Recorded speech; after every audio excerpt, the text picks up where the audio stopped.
Hello students, I am Ruchi Meena from JPC Karoli. Today's our topic is shaping and planning operation and material removal rate.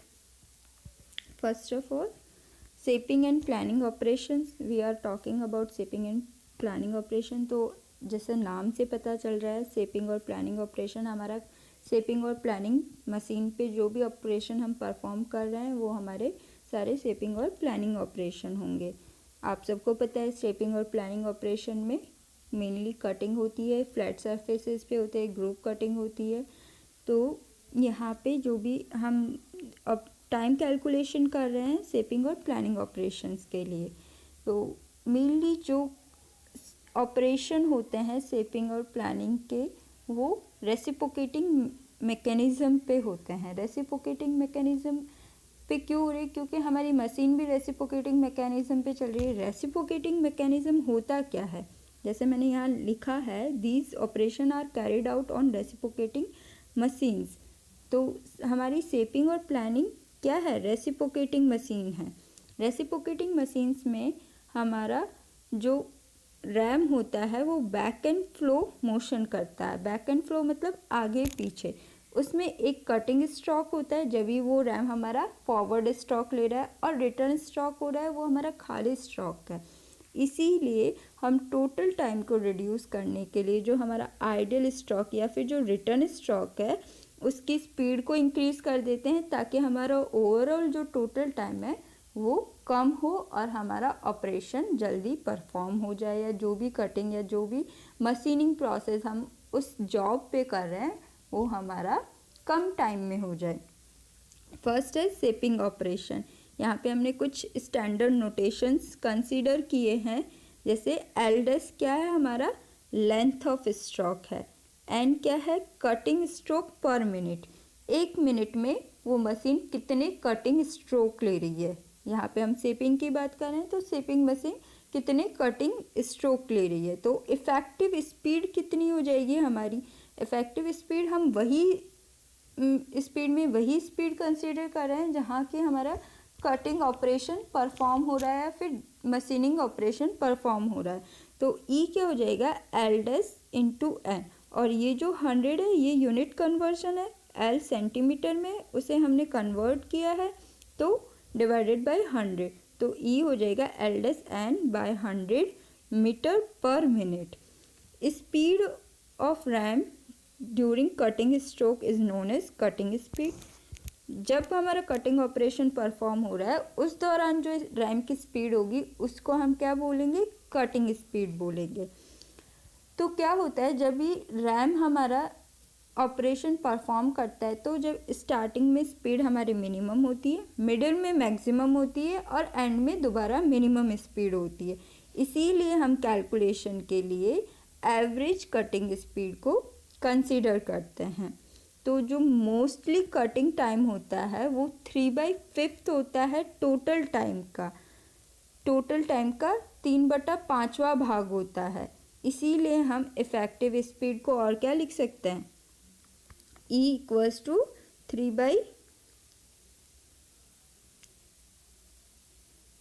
3/5C। लेकिन जैसा हमने starting में definition से लिखा था E को हम और क्या लिख सकते हैं? L dash N by 100। L dash क्या है? Length of stroke. L dash को हम और क्या लिख सकते हैं? ये देखो यहाँ पे L dash L plus 5। L क्या है? हमारा उस जॉब का लेंथ है। ये जो 5 है ये हमने क्लियरेंस लिया है उस ऑपरेशन को परफॉर्म करने के लिए। तो इसीलिए लेंथ ऑफ स्ट्रोक, जब भी हम लेंथ ऑफ स्ट्रोक की बात कर रहे हैं उस जॉब पीस को या वर्क पीस को क्लियर करने के लिए जो एक्स्ट्रा लेंथ लिया है वो भी हम उस जॉब की लेंथ में ऐड करेंगे तो हमारे पास में क्या आ जाएगा? टोटल लेंथ ऑफ स्ट्रोक आ जाएगा। तो यहाँ से इन दोनों को हम इक्वेट करके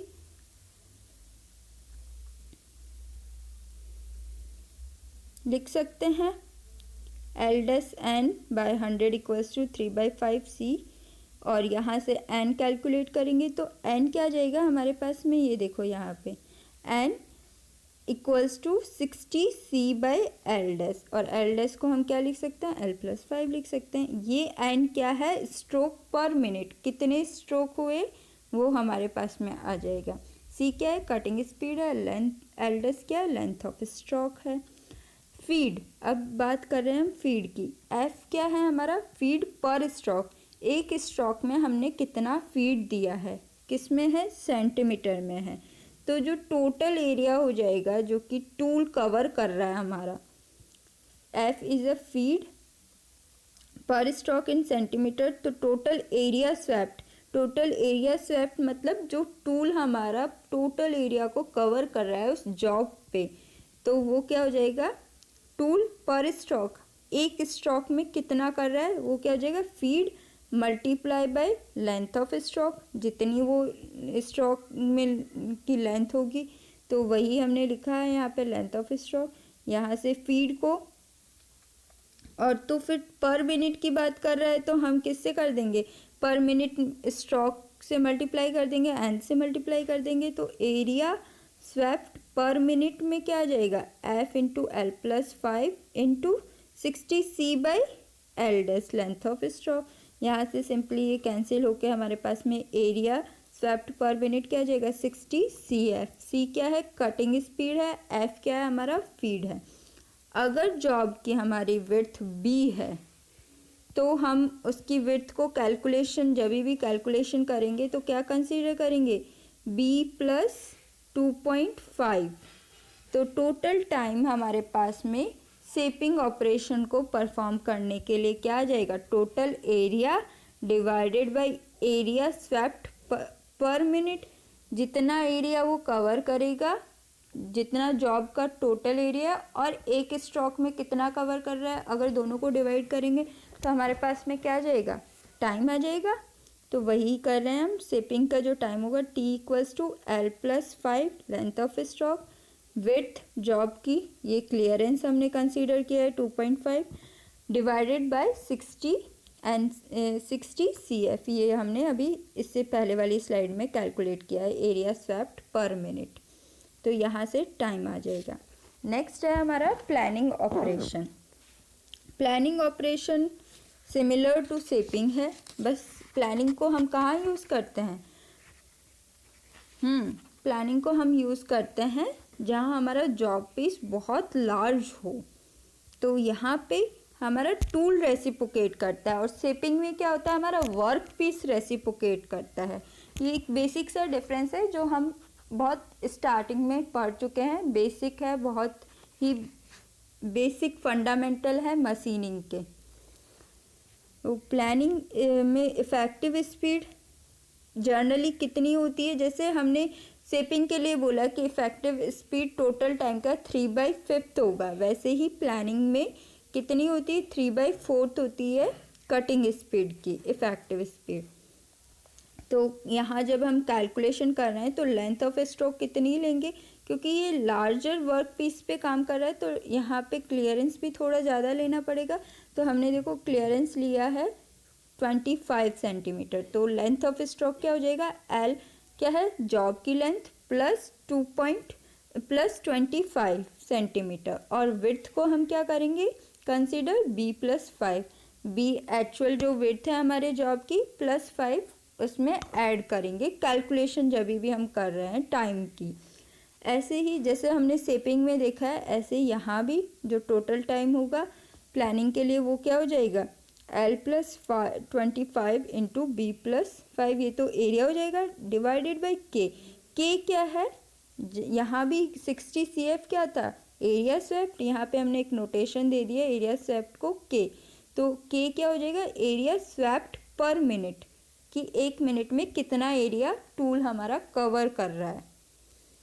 तो जैसे प्लानिंग ऑपरेशन में मैंने अभी आपको बताया कि ये 3/4 होता है टोटल कटिंग ऑपरेशन का, तो हमने इन जनरल जैसे शेपिंग में इक्वेट की थी दोनों इफेक्टिव स्पीड को, वैसे यहाँ भी इक्वेट कर दिया, और यहाँ से हमारे पास में एन क्या आ जाएगा, 75 C L dash length of stroke है।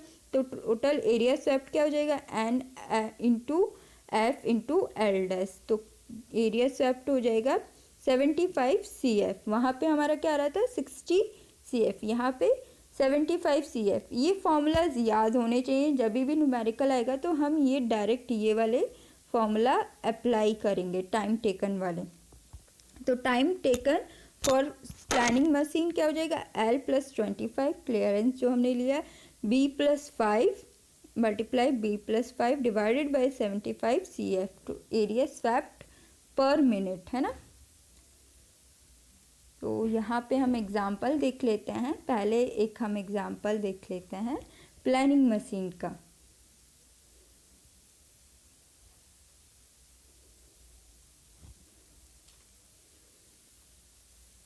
प्लानिंग का देखो शेपिंग मशीन का है ये example.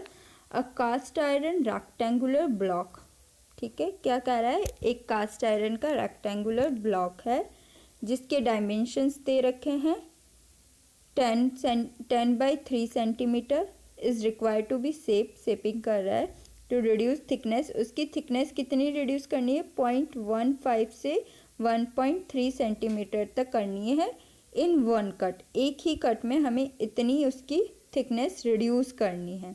Determine the time required for shaping if cutting, की टाइम निकालना है हमें। अगर कटिंग स्पीड हमारी कितनी है 20 मीटर पर मिनट और फीड कितनी है 0.2 mm per stroke, and the cutting time ratio 3/5। ये तो हमें वैसे भी पता है कि ये होता है, पर यहाँ हमें क्वेश्चन में ऑलरेडी गिवन है कि हमें कटिंग टाइम रेशियो इतना लेना है।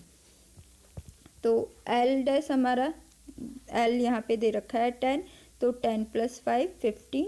B निकाल लेंगे, B + 2.5, तो यहाँ पे आ जाएगा 5.5 सेंटीमीटर। यहाँ से N निकाल लेते हैं पहले। L डैश हमें पता है, C हमें पता है, वैल्यूज़ पुट करेंगे तो N क्या आ जाएगा 80 स्ट्रोक पर मिनट, कि एक मिनट में कितने कटिंग स्ट्रोक हो रहे हैं 80। और स्वैप्ट एरिया निकाल लेंगे। अब जब भी हमारे पास N आ गया तो स्वैप्ट एरिया भी आ जाएगा। स्वैप्ट एरिया के लिए N × F × L dash length of stroke. F हमें पता है, F यहाँ दे रखा है देखो 0.2 mm पर स्ट्रोक, तो ये mm में है, यूनिट कन्वर्शन के लिए हमने इसे 10 से डिवाइड किया है। L डैश ये रहा, यहाँ हमने स्टार्टिंग में सबसे पहले यही कैलकुलेट किया है। यहाँ वैल्यूज़ पुट करेंगे तो स्वैप्ट एरिया पर मिनट कितना आ जाएगा 24 सेंटीमीटर स्क्वायर पर मिनट। तो जो टोटल टाइम होगा शेपिंग के लिए वो क्या हो जाएगा, total area divided by area swept per minute. Total area, इन दोनों को length into breadth divided by swept area, तो length into breadth 15 × 5.5 divided by 24, तो यहाँ से आ जाएगा 3.44 मिनट। तो यही हमारा उस ऑपरेशन को परफॉर्म करने का टाइम हो जाएगा, ठीक है। नेक्स्ट हम एक और एग्जांपल देखते हैं। ये प्लानिंग का एग्जांपल है। क्या कह रहा है, a machine bed is to be planned in 2 cut on a planning machine, ठीक है। सिंपल सा बोल रहा है कि एक बेड पे मशीनिंग करनी है, 2 कट में करनी है, प्लानिंग मशीन पे करनी है। It take 10 second in forward stroke, कि जो फॉरवर्ड स्ट्रोक है उसमें 10 सेकेंड लग रहे हैं और 4 सेकेंड रिटर्न स्ट्रोक में। तो कटिंग हमारी मेनली किस में होती है, फॉरवर्ड स्ट्रोक में होती है। Find out the time required to plane the bed of width 60 centimetre assuming feed as 2 mm per stroke, ठीक है। क्या क्या दे रखा है इसने, फीड दे रखा है, बेड विड्थ दे रखी है, फॉरवर्ड स्ट्रोक का टाइम दे रखा है, बैकवर्ड स्ट्रोक का टाइम दे रखा है और डायमेंशंस दे रखे हैं। तो जो भी विड्थ, जिस कितनी विड्थ पे हमें टूल का मूवमेंट करना होगा वो क्या हो जाएगा, उस जॉब की विड्थ प्लस जो टूल क्लियरेंस, जैसे मैंने बताया यहाँ पे हम प्लानिंग में क्या करेंगे 5 कंसीडर करेंगे, तो 60 + 5 65 सेंटीमीटर। अब नंबर ऑफ फॉरवर्ड स्ट्रोक कितने हमारे कंसीडर होंगे, B + फीड पर स्ट्रोक, तो फीड पर स्ट्रोक हमें गिवन है तो वही हम कर रहे हैं। यहाँ पे 65 डिवाइडेड बाय 0.2 से इसे डिवाइड किया तो यहाँ पे आ जाएंगे 325 स्ट्रोक लग रहे हैं हमारे कटिंग स्ट्रोक या फॉरवर्ड स्ट्रोक। तो टाइम एक स्ट्रोक को टाइम कंप्लीट करने में कितना लगा, as total time require for one complete stroke 10 + 4। Total time तो यही है, फॉरवर्ड और बैकवर्ड 14 सेकेंड लग रहे हैं पूरे एक स्ट्रोक को कंप्लीट करने के लिए। तो टोटल टाइम जो होगा वो क्या होगा, ये हो जाएगा, ये इतने हमारे कटिंग टाइम का जो होगा टोटल, तो कटिंग टोटल टाइम रिक्वायर्ड पर कट, कि हर कट पे हमें कितना टाइम चाहिए वो हम कैलकुलेट कर रहे हैं। तो 325 इतने stroke multiply by total time 14 divided by seconds को कन्वर्ट किया है हमने इसे। तो यहाँ से हमारे पास में टोटल टाइम क्या आ जाएगा, 75.83 मिनट। पर ये जो ऑपरेशन है, ये यहाँ देखो इसमें क्वेश्चन में लिखा है कि इसे हमें 2 कट में परफॉर्म करना है, plan in 2 cut on planning.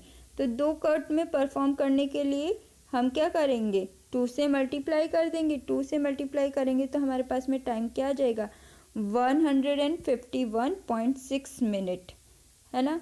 तो इसे ही हम कन्वर्ट करेंगे तो क्या आ जाएगा, अप्रॉक्स 2 घंटे और 32 मिनट का टाइम लग रहा है हमारा कटिंग में या प्लेनिंग ऑपरेशन में। देखो यहाँ से डाटा से भी आप जब कैलकुलेशन कर रहे हो तो पता चल रहा है ना कि यहाँ पे कितना बड़ा जॉब है, तो उसके अकॉर्डिंगली टाइम भी हमारा उस ऑपरेशन को परफॉर्म करने में ज़्यादा आ रहा है, और शिपिंग में हमारा कितना कम टाइम आया कंपैरेटिव, तो वो जस्टिफाई कर रहा है। तो हमें बेसिक्स पता होने चाहिए। इस यूनिट का आपका लास्ट टॉपिक है मेटल रिमूवल रेट या मटेरियल रिमूवल रेट। तो मटेरियल रिमूवल रेट वो रेट होती है कि is the amount of metal removed in 1 minute, कि 1 मिनट में हमने कितना मटेरियल रिमूव किया, उसी को हम क्या बोलेंगे, मटेरियल रिमूवल रेट। तो यूनिट जैसे हम बोल रहे हैं मटेरियल कितना वॉल्यूम कितना अमाउंट, तो मीटर क्यूब पर मिनट इसकी यूनिट हो जाएगी। तो यहाँ से हम और क्या बोल सकते हैं मटेरियल रिमूवल रेट को, वॉल्यूम अपॉन टाइम, ठीक है। और अगर हमारा जो जॉब है सिंपली सिलेंड्रिकल टर्निंग जॉब है, तो मटेरियल रिमूवल रेट क्या हो जाएगी, cutting speed into feed into depth of cut, simply. और अगर हम मटेरियल रिमूवल रेट हमेशा जो भी कंसीडर करते हैं वो ऐसी होनी चाहिए जो कि एफिशिएंट हो, इकोनॉमिकल हो, जिसमें हमने speed, feed, depth of cut, surface finish, power consumption, tool wear और टूल साइज सारे क्राइटेरियाज को कंसीडर करे हो। ऐसा नहीं है कि अगर हम स्पीड बढ़ा दें तो मटेरियल रिमूवल रेट बढ़ जाएगी, पर वो इकोनॉमिकल नहीं होगी। क्यों नहीं होगी, क्योंकि वहाँ पे टूल वेयर बहुत फ्रिक्वेंटली होने लगेगा, हीट बहुत ज़्यादा प्रोड्यूस होगा, पावर कंजप्शन बहुत ज़्यादा होगा। तो हम जब भी जो मटेरियल रिमूवल रेट एक क्राइटेरिया रखते हैं या फिर एक ऑप्टिमम वैल्यू कंसीडर करते हैं, इसीलिए हमें इसके बारे में पता होना ज़रूरी है कि भाई हमारा ऑप्टिमम मटेरियल रिमूवल रेट क्या होना चाहिए, जहाँ की हमारा ना तो पावर ज़्यादा कंजप्शन हो और ना ही हमारा टूल को कोई नुकसान हो, और हमारा जो जॉब हो वो भी अच्छा फिनिश्ड प्रोडक्ट हमें मिले। Thank you.